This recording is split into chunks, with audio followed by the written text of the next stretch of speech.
For millennials, gone are the days of standing in line at the bank. The generation that saw its parents' banks foreclose on homes and go under in the Great Recession aren't ready to return to big banks. And according to a bunch of recent studies and surveys, it's come down to trust. This is Hugh Sun. He covers the banking sector for CNBC.com. I want to say in the next 20 or 30 years, millennials will inherit trillions and trillions of dollars. If you lose millennials now, you're effectively going to be killed in 10 or 20 or 30 years. Those trust issues are causing big banks to spend billions to cater to the millennial generation, whether it's through coffee shops, smartphones, or cold hard cash. Millennials are poised to overtake baby boomers in numbers. Getting them to trust big banks again is a high-stakes affair. Here are 3 ways banking is changing and how big banks are trying to keep up. The younger generations have spoken, and the cell phone is fast becoming their primary tool. It's a wallet as much as it is a communication device. They really want to do everything on their phones, and they want to do things pretty seamlessly without talking to people, right? They order Ubers on their phone, they get rides on their phones, they get dates on their phones, they get food through seamless web on their phone. And why should banking be any different? Which is why the bank branch of the future is really in your pocket. It's the iPhone. Apps such as Venmo, Cash App, and Chime have caught on in recent years, and big banks want a slice of the pie. A group of big banks recently launched Zelle, a similar payment platform, and rolled it into their normal banking services. Bank of America even included a marketing push to reach millennials with National Payback a Friend Day.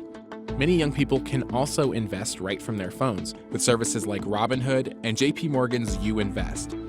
Ultimately, banks want to fend off these growing fintech firms and make a one-stop financial resource for millennials. If you've got an auto loan, if you've got a credit card, if you've got checking and savings, if you've got rewards points, it's all going to be visible on one place, one portal, which is your bank app, and it's going to be really easy to use.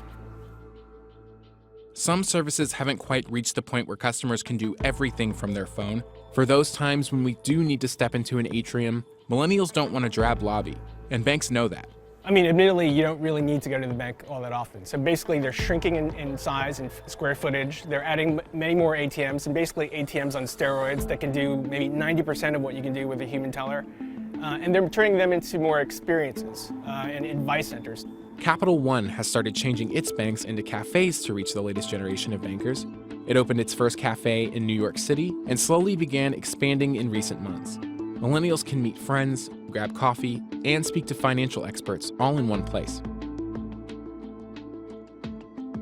91% of millennials who had a credit card said they regretted the debt they'd racked up.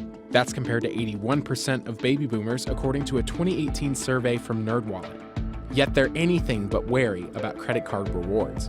A 2017 study found that millennials placed rewards as the second highest reason they picked a specific credit card, and banks are eager to tap into this. JP Morgan Chase, for example, targeted millennials when it released the Chase Sapphire Reserve card in 2016.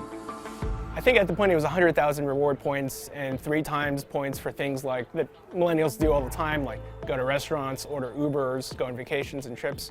It's cost JP Morgan so much they've actually charged more than $500 million worth of fees to revenue because people are actually using the points faster than the banks anticipated. All in all, millennials are a goldmine of untapped potential for big banks. As the generation gets older, millennials are going to start buying homes, having families, and planning for retirement.